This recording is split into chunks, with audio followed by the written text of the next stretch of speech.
الحمد لله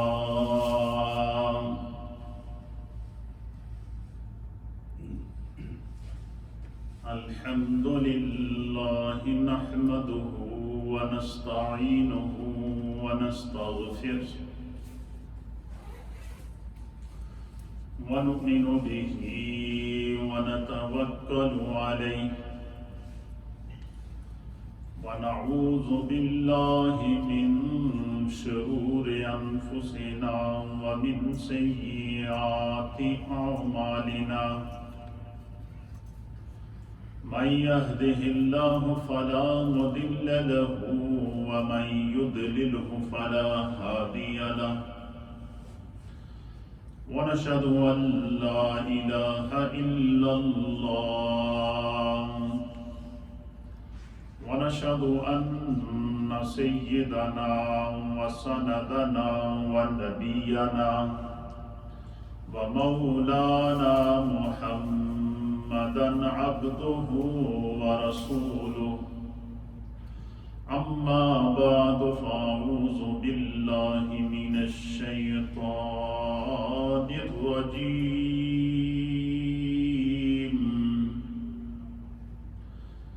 بسم الله الرحمن الرحيم إذا السماء انشقت وأذنت لربها وحقت وإذا الأرض مدت وألقت ما فيها وتخلت وأذنت لربها وحقت يا أيها الإنسان إنك كادح إلى ربك كدحا فملاقيه فأما من أوتي كتابه بيمينه فسوف يحاسب حسابا يسيرا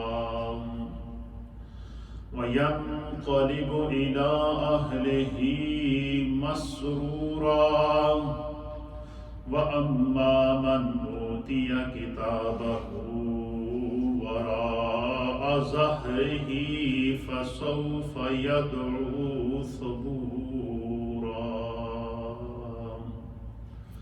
آمنت بالله وصدق الله مولانا العظيم وصدق رسوله النبي الأمين الكريم إن الله وملائكته يصلون على النبي يا أيها الذين آمنوا صلوا عليه وسلموا تسليما اللهم صل على سيدنا ونبينا ومولانا محمد وعلى آل سيدنا ونبينا ومولانا محمد وبارك وسلم وصل عليه الصلاة والسلام عليك يا سيدي يا رسول الله وعلى آلك وأصحابك يا سيدي يا رحمة للعالمين حمد و صلاة کے بعد اللہ رب العالمین کا لاکھ لاکھ شکر اور مولا کریم کا بڑا ہی احسان ہے کہ جس رب کائنات نے ہم گناہگاروں کو شکل انسانی میں پیدا فرمایا اور ہمیں طرح طرح کے انعامات اور اکرامات سے نوازا، ہماری ہدایت اور رہنمائی کے لیے ایسے ہادی اور رہبر عطا فرمائے کہ جن کے بتائے ہوئے احکامات پر اگر ہم عمل کریں تو ہم دنیا میں بھی کامیاب ہیں اور آخرت میں بھی کامیاب ہیں۔ آج 1 جنوری 2021 ہے، نئے سال کا پہلا دن ہے، جمعے کا دن ہے۔ اللہ تعالیٰ نے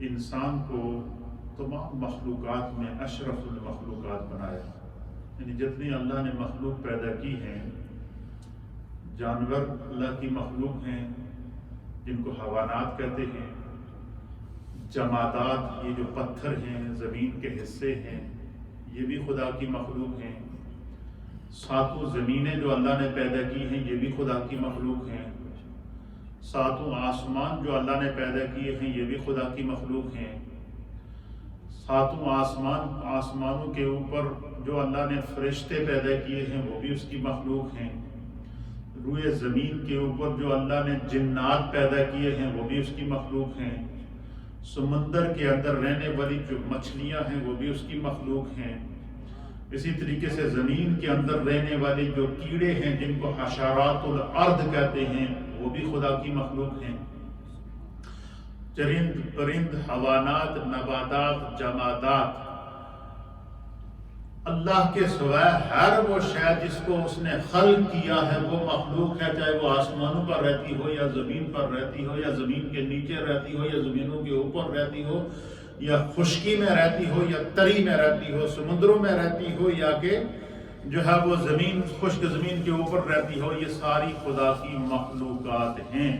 اللہ نے ان تمام مخلوقات میں سے انسان کو اشرف المخلوق بنایا۔ کیا بنایا؟ اشرف المخلوقات۔ اس کا معنی کیا ہے کہ تمام مخلوقات میں سب سے زیادہ افضل اللہ نے انسان کو بنایا ہے، اور اس کے اشرف ہونے کی وجہ یہ ہے کہ اللہ تعالیٰ نے اس کو ایک تو اپنی صورت پر پیدا فرمایا، دوسرا یہ ہے کہ اس انسان کو اللہ نے عقل عطا فرمائی، تیسرا یہ ہے کہ اس کی رہنمائی کے لیے اللہ نے کم و بیش 1.25 لاکھ انبیاء اور مرسلین کو دنیا کے اندر بھیجا ہے۔ تو ہر دور میں انسان کی رہنمائی ہوتی رہی کہ دیکھیں عقل ہمیں اللہ نے عطا کی ہے، تو اس کا معنی کیا ہے کہ ہم اس عقل سے کام لیں، ہم سوچیں، نفع اور نقصان کو سوچیں، خیر اور شر کو سوچیں، فائدے اور نقصان کو سوچیں، ہر چیز جو جس سے انسان جو ہے وہ محسوس کرتا ہے، تو اللہ نے ہر چیز کی حص انسان کے اندر کیا کی ہے، پیدا فرمائی ہے۔ تو اللہ رب العالمین نے جو ہے وہ جب ہمیں عقل عطا فرمائی اور اشرف المخلوقات بنایا، تو پھر انسان کو ہر چیز سے سیکھنا چاہیے۔ زندگی کے اندر نشیب آتے ہیں، فراز آتے ہیں، نشیب و فراز کہتے ہیں اتار و چڑھاؤ، آزمائشیں، راحتیں، دکھ، تکلیفیں، یہ زندگی کے اندر آتی رہیں گی اور آتی رہتی ہیں۔ ہم نے ایک دن پہلے 2020 کو 2020 کو الوداع کیا، لیکن 2020 کا جو سال ہے یہ ایک اپنی ہسٹری چھوڑ کر گیا ہے۔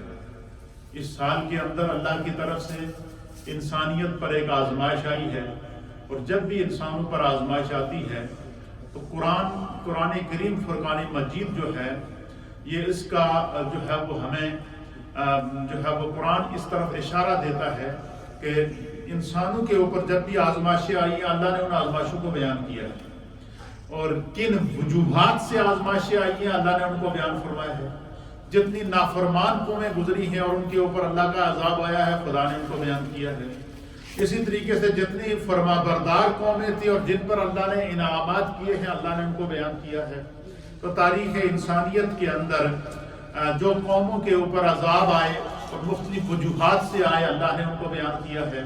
اسی طریقے سے یہ جو 2020 ہے یہ انسانی تاریخ کے اندر اپنے اندر ایک ایسا المیہ چھوڑ کر گیا ہے کہ جس میں ایک نہیں دو نہیں پورے ورلڈ سے تقریباً 20 لاکھ سے زائد لوگ، کتنے؟ 20 لاکھ سے زائد لوگ پوری دنیا میں ایسے تھے کہ جو کورونا وائرس کا شکار ہوئے اور اپنی زندگی سے ہاتھ دھو گئے، اور خدا کی طرف سے ایسی آزمائش آئی کہ اس وائرس کا نہ تو کوئی آج تک علاج دریافت ہوا، انسان کے پاس پیسہ بھی موجود ہے، مال بھی موجود ہے، دولت بھی موجود ہے، ثروت بھی موجود ہے، سب کچھ موجود ہے، لیکن اس کی دولت اسے کام نہ آئی، ہاسپٹل میں موجود ڈاکٹر کام نہ آئے، دعائیں کام نہ آئیں، کیونکہ خدا کی طرف سے جب پکڑ آ جائے تو ہر چیز اللہ کی مخلوق ہے اور وہ اس کی اطاعت کرتی ہے۔ جس طرح کہ قرآن حکیم فرقان مجید کی سورہ انشقاق یہ جو ہے وہ میں نے آپ کے سامنے جو ہے وہ 30واں پارہ ہے اور سورہ نمبر ہے 83 نمبر سورت کو میں نے ابتدا میں تلاوت کیا ہے. تو اللہ فرماتا ہے اذا السماء انشقت، اے زمین پر راج کرنے والے انسان، یا اپنی دولت پر گھمنڈ کرنے والے انسان، یا اپنی حکومت پر گھمنڈ کرنے والے انسان، یا اپنے اقتدار اور اختیار پر گھمنڈ کرنے والے انسان، دنیا پر اکڑ اکڑ کر چلنے والے انسان، سنو تمہارے رب، یہ ساری زمینیں اور آسمانیں جو تمہارے رب نے پیدا کی ہیں وہ اللہ کی مخلوق ہیں. اور اذا السماء انشقت، یاد کرو اس وقت کو جب تمہارا رب آسمانوں کو حکم دے گا شقت، پھٹ جاؤ. آسمان کیا ہو جائیں گے؟ پھٹ جائیں گے. اللہ کہتا ہے کہ آسمان پھٹ جائیں گے. وَأَذِنَتْ لِرَبِّهَا وَحُقَّتْ، فرمایا جب اللہ آسمان سے کہے گا نا کہ تو پھٹ جاؤ، وہ اپنے رب کا حکم سن کر اپنے رب کی اطاعت کرے گا. کون کرے گا اللہ کی اطاعت؟ آسمان. ساتوں آسمان اللہ جب ان سے کہے گا نا کہ شک ہو جاؤ، پھٹ جاؤ، ریزہ ریزہ ہو جاؤ، ٹوٹ کر زمین پر گر پڑو، اسی طرح ساتوں زمینوں کو حکم ہوگا. اللہ فرماتا ہے اذا زلزلت الارض زلزالها، اور جب زمین پر زلزلے برپا ہوں گے، زمین ہل کر اپنے اندر سے جو اخرجت الارض اثقالها، زمین نے اپنے اندر جو کچھ چھپایا ہوگا سب نکال باہر کرے گا. اللہ اس منظر کو بیان کرتا ہے کہ انسان جب ساتوں زمینیں اللہ کی اطاعت کریں گی، ساتوں زمین اپنا منہ کھول دے گی، جو کچھ اپنے اندر دبایا ہوا سب کچھ باہر نکال دے گی. ساتوں آسمان جب اللہ کی وَأَذِنَتْ لِرَبِّهَا وَحُقَّتْ، آسمانوں کو جب حکم ہوگا کہ پھٹ جا، وَأَذِنَتْ لِرَبِّهَا، وہ اپنے رب کے حکم پر عمل کرے گا، اپنے رب کی اطاعت کرے گا. تو اللہ یہاں پر ہمیں یہ تعلیم دے رہا ہے کہ انسان جب زمینیں اور آسمان، شجر و حجر، پتھر، چرند پرند، حیوانات، جمادات، ہر مخلوق خدا کی جب اللہ رب العالمین کی اطاعت کر رہی ہے، اور اللہ رب العالمین کی جب اطاعت کر رہی ہے تو اے انسان تجھے تو خدا نے عقل بھی عطا فرمائی ہے، اے انسان اللہ نے تمہیں فضل بھی عطا فرمایا ہے، اللہ نے تمہیں راحت بھی عطا فرمائی ہے، اللہ نے تمہیں سوچنے اور سمجھنے کی صلاحیت بھی عطا فرمائی ہے، خدا نے تمہیں اقتدار اور اختیار بھی دیا ہے، اللہ نے تمہارے لیے نفع اور کائنات کی ہر شے کو تمہارے فائدے کے لیے پیدا فرمایا ہے. لیکن جب بھی تمہیں تھوڑا سا اختیار ہوتا ہے تو سب سے پہلے تو اپنے رب کو بولتا ہے. ان الانسان لربہ لکنود، اللہ کہتا ہے یہ انسان اللہ کا بڑا ناشکرا ہے، یہ خدا کی کیا کرتا ہے؟ ناشکری کرتا ہے. اور فرمایا کہ انسان جب ہر چیز اللہ کی اطاعت، دوسرے مقام پر اللہ فرماتا ہے یسبح للہ ما فی السماوات و ما فی الارض، جو بھی شے اللہ نے اس کائنات و ما فیہا، آسمانوں اور زمینوں میں پیدا کی ہے، وہ اللہ کی تسبیح بیان کرتی ہے، خدا کا ذکر کرتی ہے. لیکن انسان جب غافل ہوتا ہے تو نافرمانی پر اتر آتا ہے. جب نافرمانی پر اتر آتا ہے تو اللہ تعالیٰ پہلے ڈھیل دیتا رہتا ہے، ڈھیل دیتا رہتا ہے، ڈھیل دیتا رہتا ہے. پھر اس کا فرمان ہے کہ جب انسان سرکش ہو جاتا ہے، کیا ہو جاتا ہے؟ اس کا دل سیاہ ہو جاتا ہے، وہ شقی القلب ہو جاتا ہے. شقی القلب اس انسان کو کہتے ہیں جس کا دل پتھر ہو جائے. کہتے ہیں نا فلانا آدمی بڑا سنگ دل ہے، یہ ہماری زبان میں بولتے ہیں یا نہیں بولتے کہ فلانا آدمی بڑا سنگ دل ہے. تو سب سے بڑا شقی القلب انسان وہ ہے کہ جس کو اللہ نے ایمان بھی دیا، جس کو اللہ تعالیٰ نے عقل بھی عطا فرمائی، جس کو اللہ نے صحت بھی عطا فرمائی، جس کو اللہ نے سلامتی بھی عطا فرمائی، جس کو رب کریم نے ہر طرح کا اس پر کرم اور فضل کیا، اس کے باوجود وہ اپنے رب کو بھول بیٹھا. جب اپنے رب کو بھول بیٹھا تو اللہ کی طرف سے پھر پکڑ آتی ہے. جب پکڑ آتی ہے تو پھر انسان کیا کرتا ہے؟ پھر جو ہے وہ طرح طرح کی مشکلات کے اندر، مسائل کے اندر، پریشانیوں کے اندر، دکھوں اور تکالیف کے اندر گھر جاتا ہے.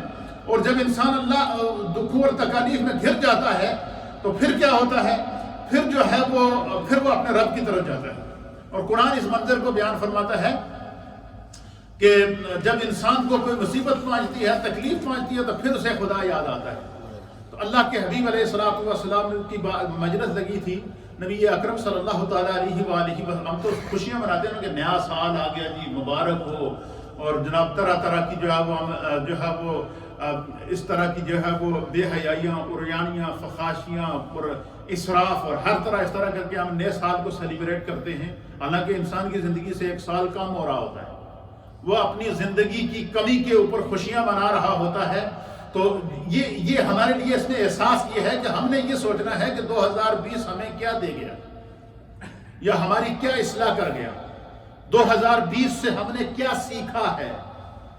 تو کیا سیکھا ہے؟ ہم نے اپنے سامنے موت کا رقص دیکھا ہے، 2020 میں انسان کو بے بس دیکھا ہے، 2020 میں ان آنکھوں نے یہ دیکھا ہے کہ انسان دولت مند ہونے کے باوجود اس کی دولت اسے کام نہ آئی، انسان صاحب اختیار ہونے کے باوجود اس کا اختیار اسے کام نہ آیا، انسان کا صاحب اقتدار ہونے کے باوجود اس کا اقتدار اسے کام نہ آیا، انسان کے سکھ کے ساتھ اللہ کی ساری نعمتیں ہونے کے باوجود وہ اسے کام نہ آئی۔ وجہ کیا تھی؟ کہ ہم اپنے رب کو بھول چکے ہیں، ہمارے اندر احساس ختم ہو چکا ہے، اور اس سے بڑا مسلمان کے اوپر آزمائش کیا ہوگی؟ اللہ تعالیٰ یہ اشارے دیتا ہے، یہ خدا کی طرف سے اشارے ہوتے ہیں کہ ہم نے اس دفعہ من حیث الامہ حج ادا نہیں کیا۔ امت کے جن جن لوگوں پر حج فرض تھا، فرض ہونے کے باوجود، پیسہ ہونے کے باوجود، دولت ہونے کے باوجود، ثروت ہونے کے باوجود انسان حج ادا نہیں کر سکا، کیوں؟ اللہ کی پکڑ میں آ گیا۔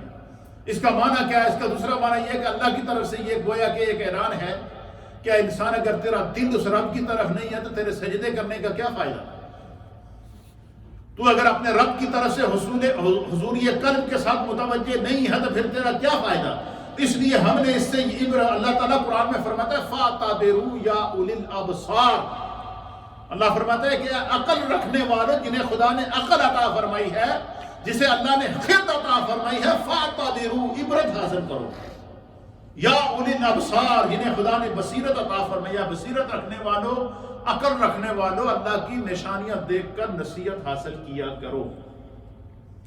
2020 ہمیں پیغام دے گیا کہ اس زندگی کی، اس دولت کی، اس ثروت کی کوئی حیثیت نہیں، سب سے کامیاب انسان وہ ہے جو ایمان کے ساتھ، نیک حال، نیک اعمال کے ساتھ دنیا میں چلے گا۔ نبی پاک کی بارگاہ لگی تھی، صحابہ اکرام ہدایت کے ستارے حضور علیہ الصلوۃ والسلام کی بارگاہ میں موجود تھے، تو صحابہ میں سے کسی نے سوال کیا کہ یا رسول اللہ، کامیاب انسان کون سا ہے اور ناکام انسان کون سا ہے؟ تو حضور علیہ الصلوۃ والسلام نے بڑی پیاری ایک بات ارشاد فرمائی، سرکار دو عالم صلی اللہ علیہ وسلم نے فرمایا کہ زندگی میں کامیاب انسان وہ ہے کہ جسے اللہ نے لمبی عمر عطا فرمائی ہو اور وہ نیکی کے ساتھ اس نے گزاری ہو۔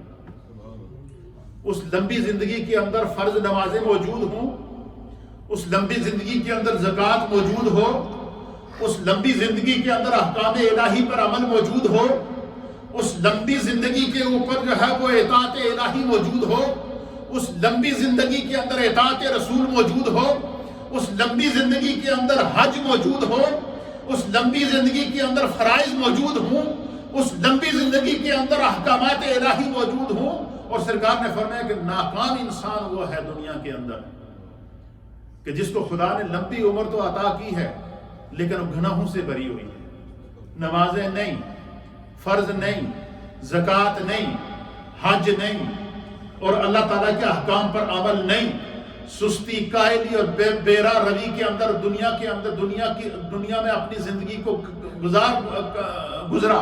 فرمایا وہ سب سے ناکام انسان ہے جسے خدا نے لمبی عمر۔ دوسری حدیث ہے، حضور علیہ الصلوۃ والسلام نے فرمایا کہ جس شخص کو خداوند قدوس نے 60 سال، ایک روایت کے مطابق 60 سال زندگی عطا فرمائی، اور دوسری روایت کے مطابق حضور نے فرمایا کہ جس شخص کو اللہ تعالیٰ نے 70 سال زندگی عطا فرمائی۔ کتنے سال؟ 60 سال یا 70 سال کی زندگی کے اندر انسان اپنی زندگی کی ساری بہاریں دیکھ لیتا ہے، اپنا بچپن دیکھ لیتا ہے، اپنا لڑکپن دیکھ لیتا ہے۔ یہ میں اس لیے گفتگو کر رہا ہوں تاکہ ہمیں یہ سبق ملے کہ 2021 ہمیں کیا پیغام دے رہا ہے اور 2020 نے ہمیں کیا پیغام دیا ہے۔ یہ ایک فکری پیغام ہے جس کو سمجھنا ضروری ہے۔ حضور علیہ السلام نے فرمایا کہ جسے خدا نے 60 سال یا 70 سال عمر عطا فرمائی تو وہ زندگی کی ساری بہاریں دیکھ لیتا ہے، اس میں بچپن موجود، لڑکپن موجود، جوانی موجود، بڑھاپا موجود، حضور نے فرمایا کہ جس شخص نے زندگی کے 60 یا 70 سال اس دنیا میں گزارے ہیں، سرکار نے فرمایا اسے اپنی زندگی کے ایک ایک چیز کا حساب دینا پڑے گا، اسے اپنی زندگی کا حساب دینا پڑے گا۔ اور ساتھ میں حضور نے یہ بھی فرمایا کہ پھر اس کا کوئی بہانہ اللہ کی بارگاہ میں قبول نہیں ہوگا۔ یہ نہیں کہہ سکے گا کہ بھائی اذان میں نے سنی تھی تو میں نے نماز سستی کی وجہ سے نہیں پڑھی ہے، یہ نہیں کہہ سکے گا کہ بھائی میرے پاس پیسہ موجود تھا تو میں نے زکوٰۃ ادا نہیں کی ہے، یہ نہیں کہہ سکتا تھا میرے ذمہ جو احکام اور فرائض تھے میں جو ہے وہ سستی کی وجہ سے، فرمایا اس کی جو ہے وہ کوئی بھی جو ہے وہ بات قبول نہیں کی جائے گی، اس لیے کہ اللہ نے اسے 60 سال زندگی کی 60 بہاریں عطا فرمائی ہیں، 70 بہاریں عطا فرمائی ہیں۔ اس لیے ہمیں اس سے سبق سیکھنا ہے کہ جو کچھ ہم نے دیکھا ہے اس وقت امت کو رجوع اللہ کی ضرورت ہے۔ من حیث الامہ ہم بہت اس وقت پریشانی کا شکار ہیں، من حیث الامہ ہم اس وقت ایک مایوسی کی کیفیت ہے۔ ہمارے لیے مسجدوں کے دروازے بند ہوئے، ہمارے لیے حرمین کے دروازے بند ہوئے، ہمارا رمضان میں تراویح کی نماز ادا نہ کر سکے، ہمارے لیے طرح طرح کی مشکلات، ہر انسان اپنے گھر کے اندر رہتے ہوئے جیل کی زندگی گزار رہا ہے، قید کی زندگی گزار رہا ہے، ہر انسان دوسرے سے پریشان ہے، ہر انسان کے اندر ایک کیفیت ہے۔ اس لیے اس امر کی ضرورت ہے کہ ہمارے اندر خوف خدا پیدا ہو، خشیت الہی پیدا ہو۔ تو قرآن حکیم فرقان مجید نے اس طرف اشارہ دیا ہے کہ انسان کو جو ہے وہ کیا کرنا چاہیے۔ فرمایا اللہ تعالیٰ جب انسان کو کیا کرتا ہے، انعامات عطا فرماتا ہے، تو اللہ تعالیٰ نے قرآن میں فرمایا کہ وَلَا تُفْسِدُوا فِي الْأَرْضِ بَعْدَ إِصْلَاحِهَا۔ اللہ نے فرمایا کہ جدو خدا نے زمین تے اس زمین تے ہوتے ہر نیکی ہر توڑے تے کرم کر دیتا، اللہ نے زمین کے اوپر تمہیں زندگی گزارنے کی ہر سہولت عطا فرمائی، اللہ نے تم پر کرم فرمایا، خدا تمہیں رزق دیتا رہا، اللہ نے تمہیں اولاد عطا فرمائی، خدا نے تمہیں کسی کا محتاج نہیں کیا، اللہ نے تمہیں طرح طرح کے انعامات اور اکرامات عطا کیے۔ فرمایا کہ اس کے باوجود تو اللہ تعالیٰ کے انعامات کے اندر، اللہ کی نعمتوں کے اندر فساد برپا کرتا ہے۔ فرمایا لا تفسدوا، زمین پر فساد نہ پھیلاؤ، اپنے رب کی طرف رجوع کرو۔ اور فرمایا کہ دوسرے مقام پر اللہ تعالیٰ فرماتا ہے کہ وہ لوگ جو تمہیں جو ہے وہ اللہ تعالیٰ فرماتا ہے کہ وہ لوگ جن کے دلوں کے اندر اللہ تعالیٰ خوف پیدا کر لے، خشیت پیدا کر لے، تو جن کے اندر احساس اور تقوی کا نور پیدا ہو جائے، تو اللہ رب العالمین فرماتا ہے کہ وہ انسان اللہ تعالیٰ اس کو ایک کامیاب زندگی عطا فرماتا ہے۔ پھر اسی طریقے سے کس طرح کی ہمیں زندگی گزارنی چاہیے، اس کے اوپر ہمارے علماء اور محدثین نے لکھا ہے کہ نبی اکرم صلی اللہ تعالیٰ علیہ وسلم جب زمانے کے اندر حالات کے اوپر زمانے میں جب تغیرات آتے تھے، تبدیلیاں آتی تھیں، تو حضور علیہ السلام کو اس وقت بڑا، حضور علیہ السلام نہ صرف ان احوال سے لوگوں کو باخبر کرتے تھے بلکہ رجوع اللہ کی تعلیم دیتے تھے۔ میرے سامنے جو حدیث پاک ہے، اس حدیث کو جو ہے وہ امام ترمذی نے نقل فرمایا ہے، اسی طریقے سے دیگر محدثین نے نقل فرمایا ہے کہ حضرت ابی موسیٰ رضی اللہ تعالیٰ عنہ اس حدیث کے راوی ہیں۔ آپ فرماتے ہیں کہ قال خسفت الشمس فقام النبی صلی اللہ تعالیٰ علیہ وآلہ وسلم۔ آپ فرماتے ہیں کہ ایک دن نبی علیہ السلام تشریف فرما تھے، دن کا وقت تھا اور سورج کو گرہن لگ گیا۔ کیا ہو گیا؟ سورج کو گرہن لگ گیا، باتیں نہیں کریں، سورج کو کیا ہو گیا؟ گرہن لگ گیا۔ سورج کو گرہن لگا تو فقام النبی صلی اللہ تعالیٰ علیہ وسلم، حضور علیہ السلام ایک دم کھڑے ہو گئے۔ سورج کو گرہن لگا تو نبی علیہ السلام کیا ہوا؟ کھڑے ہو گئے۔ فازعا یخشا ان تکون الساعۃ فآت المسجد یصلی باطوال قیام ورکوع وسجود۔ اب حدیث کے الفاظ سنیں کہ نبی علیہ السلام بیٹھے تھے، دن کا وقت تھا، سورج کو گرہن لگا، حضور علیہ السلام ایک دم کھڑے ہوئے، اب جلدی جلدی تیز مسجد میں آئے، مسجد نبوی میں آئے، اور حضور علیہ السلام جیسے جلدی جلدی مسجد میں آئے نا، تو اصحاب صفہ صحابہ اکرام ہمیشہ مسجد میں موجود ہوتے تھے، وہ جیسے ہی حضور کا دروازہ کھلتا آواز آتی نا تو ایک دم کھڑے ہو جاتے تھے کہ ابھی سرکار کا رخ زیبا سامنے آئے گا تو دیدار کریں گے۔ کہتے ہیں کہ صحابہ نے دیکھا کہ حضور علیہ السلام جلدی جلدی گھر سے باہر نکلے، آپ کے چہرے پر پریشانی کے اثرات ہیں، آپ نے اپنی چادر مبارک اپنی کندھے پہ ڈالی اور مسجد کی طرف تیزی سے چلے آ رہے ہیں، صحابہ ساتھ ہو لیے۔ کہتے ہیں کہ نبی علیہ السلام نے نماز پڑھائی سورج گرہن کی۔ کیا کی؟ سورج گرہن کی نماز پڑھائی، اور نماز پڑھانے کے بعد بِأَطْوَالِ قِيَامٍ، بڑا لمبا قیام کیا، بہت لمبا قیام کیا، اور لمبا رکوع کیا، لمبے لمبے رکوع کیے، لمبے لمبے قیام کیے، لمبے لمبے سجدے کیے، حتیٰ کہ یہاں تک ایک روایت میں آیا کہ جب تک سورج کو گرن رہا حضور علیہ السلام نماز پڑھتے رہے۔ اتنا طویل قیام کیا کہ جب تک سورج کو گرن رہا حضور علیہ السلام نماز پڑھتے رہے۔ تو کہتے ہیں کہ پھر نبی اکرم صلی اللہ تعالیٰ علیہ وآلہ وسلم نے جب نماز ادا کی تو ہم نے دیکھا کہ نبی علیہ السلام جو ہے وہ نماز کے اندر جو ہے وہ آپ کے اوپر گھبراہٹ کے عالم ہے، اور لمبی اور طویل قیام کے ساتھ رکوع کے ساتھ آپ نے نماز ادا فرمائی۔ تو کہتے ہیں کہ اس سے پہلے ہم نے کبھی آپ کو اس طرح نہیں دیکھا تھا کہ حضور علیہ السلام اس طرح اتنے انہماک اور اتنی طویل اور اتنی لمبی نماز اور رکوع اور سجدے ادا کر رہے ہیں۔ تو پھر حضرت ابو موسیٰ کہتے ہیں کہ نبی اکرم صلی اللہ تعالیٰ علیہ وآلہ وسلم جب نماز پڑھا چکے تو حضور علیہ السلام نے ہمیں فرمایا کہ یہ جو میں نے اتنی لمبی نماز ادا کی ہے اور مجھ پر یہ آپ نے جو پریشانی کے اثرات دیکھے ہیں، یہ کسی کی موت یا زندگی کی وجہ سے نہیں تھے، بلکہ اللہ کے حبیب علیہ السلام نے فرمایا کہ اللہ تعالیٰ جب چاند کو گرن لگائے یا سورج کو گرن لگائے یا زمین پر زلزلہ برپا کرے تو جو اس کی طرف سے انسانوں کو، زمین پر رہنے والی مخلوق کو اشارہ ہوتا ہے کہ قیامت قریب آنے والی ہے، انسان اپنی اصلاح کر لے، انسان اپنے اعمال پر غور و فکر کر دے، انسان اپنے رب کی طرف رجوع کر دے۔ اور پھر سرکار دو عالم صلی اللہ تعالیٰ علیہ وسلم نے فرمایا اللہ تعالیٰ اپنی نشانیوں کو بیچتا ہے تاکہ انسان اپنی اصلاح کر سکے۔ اب مجھے بتائیں کہ 2020 ہم نے لاکھوں کی تعداد میں انسانوں کو، بعض مقامات وہ ہیں کہ قبرستانوں میں دفن کی جگہ ختم ہو گئی اور ایک ایک قبر کے اندر 70 لوگوں کو ڈالا گیا، اور اس حد تک اللہ کی آزمائش آئی کہ آپ نے کہیں سنا بھی ہوگا، میں نے تو خود سوشل میڈیا پہ دیکھا ہے کہ امریکہ کے اندر ایک مسلمان شخص فوت ہوا، کرونا وائرس کی وجہ سے جب فوت ہوا تو وہ جب فوت ہوا تو ہسپتال والوں نے اس کے بیٹے کو فون کیا کہ آپ کے والد فوت ہو گئے ہیں، آپ باڈی لے جائیں۔ تو بچے نے کہا جی کہ ان کو آپ دفن کر دیں، ان کی وجہ سے ہمیں بھی کرونا لگ جائے۔ یہ زندگی ہے جس کے لیے انسان لگا رہتا ہے۔ پھر وہاں کی کونسل نے اور وہاں کے جو مقامی امام تھا، اس امام نے جا کے جنازہ پڑھا کر ان کا جنازہ دفن کیا۔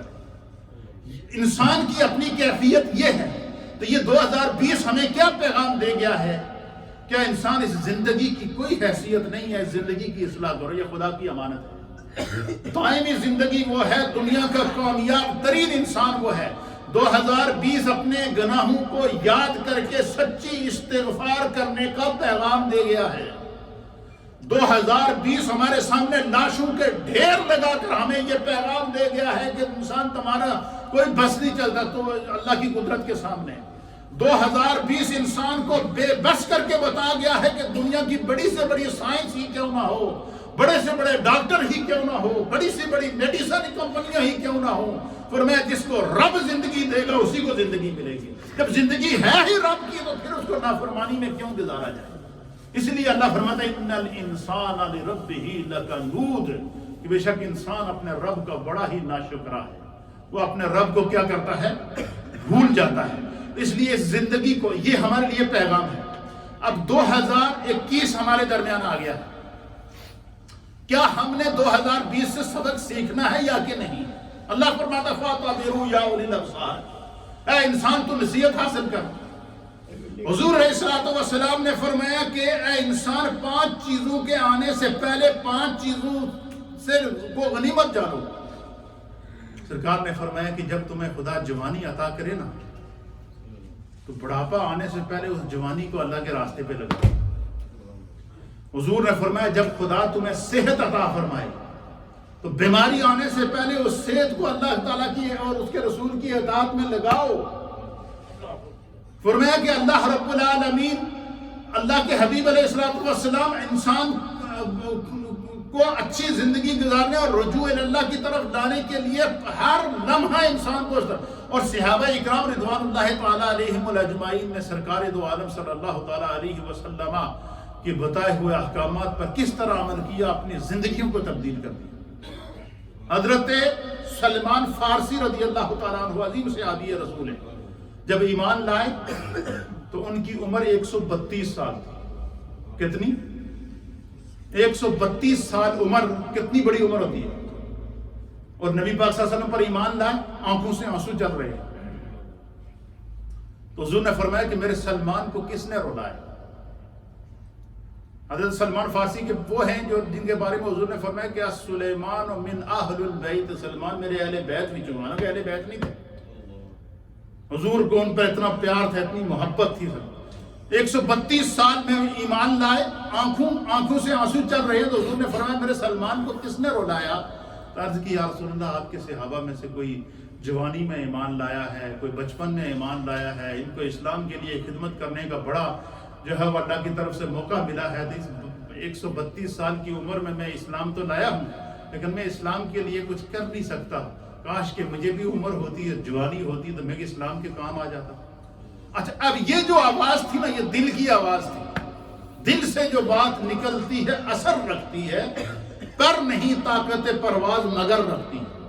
جب انہوں نے یہ کہا نا کہ یا رسول اللہ 132 سال کی عمر میں ایمان لایا ہوں، کاش میری عمر مجھے جس طرح جوانی کی عمر ہوتی تو میں بھی اسلام کے کام آ جاتا، بس یہ بات کہنی تھی، آنکھوں سے آنسو چلنے تھے، سرکار نے نگاہ کرم ڈال۔ حضور نے فرمایا ہاتھ اٹھاؤ سلمان کے لیے۔ صحابہ بیٹھے ہوئے سب نے ہاتھ اٹھائے۔ حضور نے آسمان کی طرف دیکھ کر کہا یا اللہ، میرے سلمان کی جتنی عمر ہے اس کو اتنی عمر اور عطا فرما، اور صحت و سلامتی والی اور جوانی والی عمر عطا۔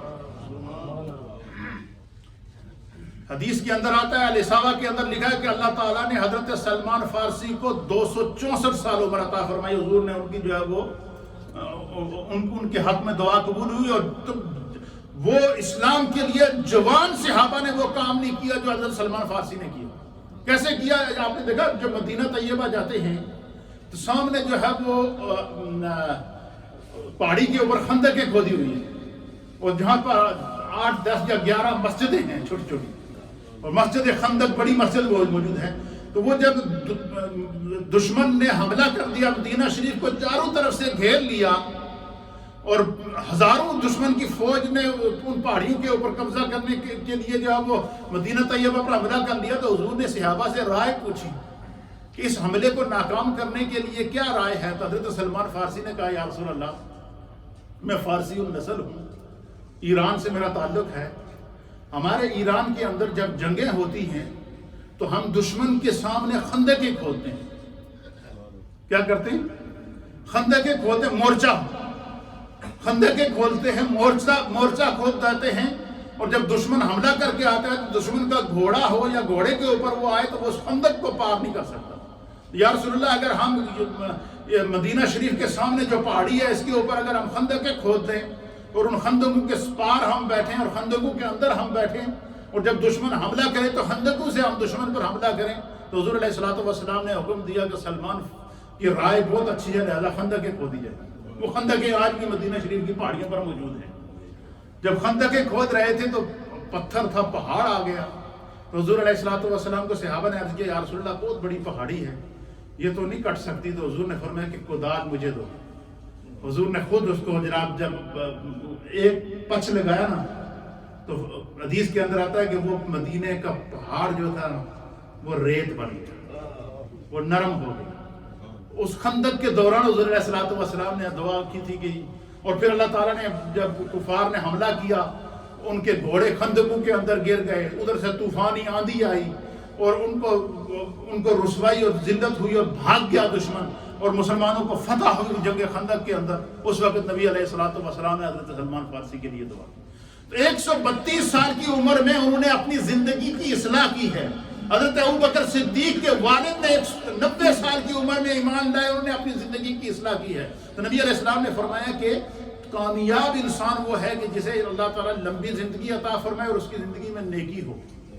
کامیاب انسان وہ ہے کہ جسے اللہ تعالیٰ بڑی زندگی عطا فرمائے اور اس کی زندگی نیکی کے اوپر گزری ہے۔ 2021 ہمیں پیغام دے رہا ہے کہ ہم اللہ کی طرف لوٹ کر آئیں۔ 2021 کا ہمیں پیغام ہے کہ 20 میں کرونا وائرس کی لاشوں کو تم دیکھ چکے ہو، 20 کے اندر تباہی تم دیکھ چکے ہو، 2020 کے اندر بے بسی کو تم دیکھ چکے ہو، لہذا 2021 کے اندر اپنے رب کی طرف لوٹ کر آؤ۔ اس لیے ہم نے اپنی اصلاح کرنی ہے۔ یہ دنیا، یہ زندگی، یہ نارمل، یہ عارضی زندگی ہے۔ آگاہ اپنی موت سے کوئی بشر نہیں، ساما ہے 100 برس کا پل کی خبر نہیں۔ اس لیے فرائض کی پابندی، مساجد کے اندر نماز کی پابندی، اسی طریقے سے جو ہے وہ اپنے گھر کے ماحول کے اندر دین کی پابندی، یہی زندگی ہے اور یہی کامیاب زندگی ہے۔ اللہ ہمیں گزارنے کی توفیق عطا فرمائے۔ ابھی اذان ہوگی تو پھر ہم سنتیں ادا کریں گے، اور پھر اس کے بعد انشاءاللہ العزیز جو ہے وہ پھر جو ہے وہ سنتوں کے بعد پھر دوسری اذان اور پھر خطبہ دیا جائے گا۔ الصلاۃ والسلام علیکم یا سیدی یا رسول اللہ۔